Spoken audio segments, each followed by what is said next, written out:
We'll see if I was right. Thank you, Mr. Chairman. Thank you, Mr. Secretary, for being here today. Mr. Secretary, I think I'm like most Americans. I agree with some of the things that you and the White House have done on tariffs, disagree with others.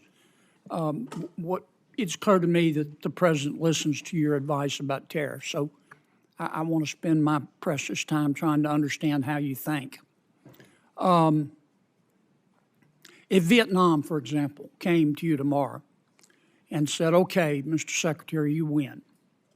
We're going to remove all tariffs and all trade barriers.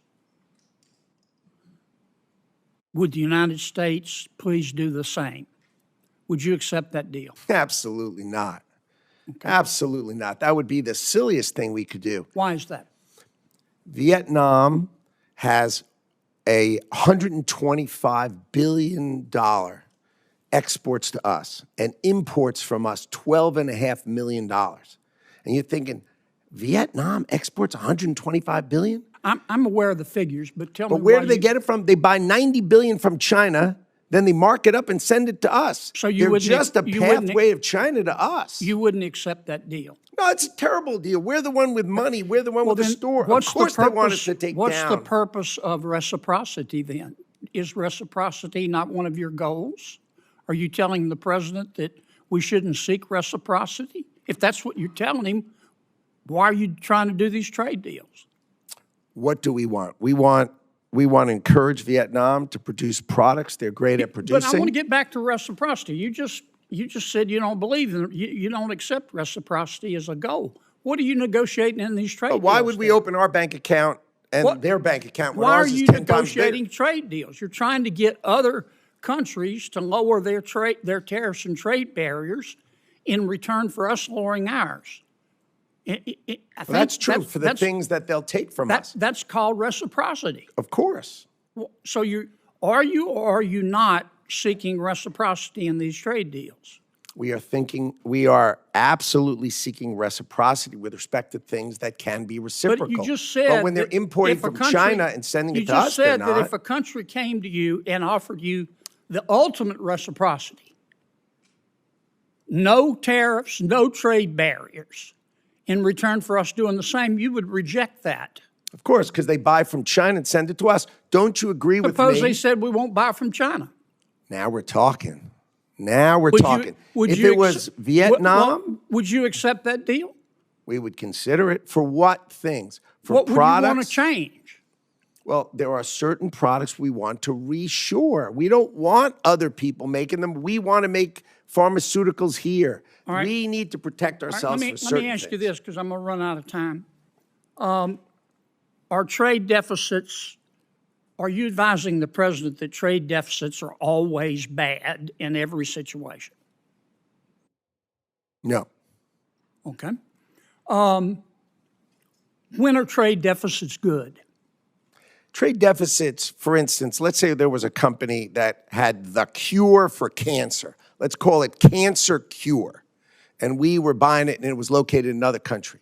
We would obviously have a trade deficit with them because they have the only one of it.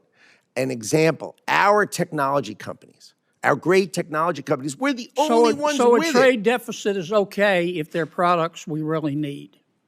If they're the only ones with it and we can't do it, then of course it's fine. But if we can do it, then we darn well better think about whether we're supposed to do it and whether we want to do it and if it's in our interest as a country to do it. Here's what I'm getting at. I've heard you say that strike that. I'm running out of time. I want to come back to another subject. Tell me your understanding of the Trade Expansion Act. I don't have a really good understanding of the term. I may know the act, but I may not know its title.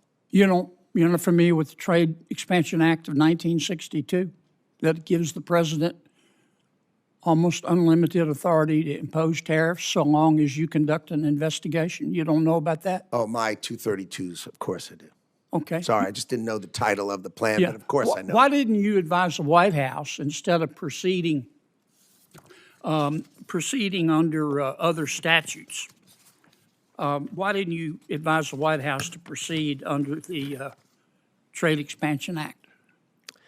The president chose IEPA because he could do it swiftly and he could do it sweeping in order to address the underlying problems that had created the $1.2 trillion trade deficit that was haunting the United States of America. Have you read the opinion in VOS selections, VUS? I have. What role does the major questions doctrine play in that decision? I am not a lawyer, so I can't speak to it with that kind of precision. That's a litigation that's under current investigation. Are you familiar with the major questions doctrine? Not offhand, but I did, of course, read the decision. Well, about 3/4 of the opinion is on the major questions doctrine.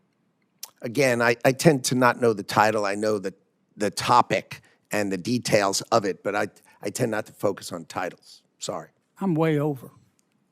Thank you for your indulgence, Mr. Chairman. Senator Kennedy, thank you. Senator Shaheen. Thank you, Mr. Chairman, and thank you, Mr. Secretary, for being here today.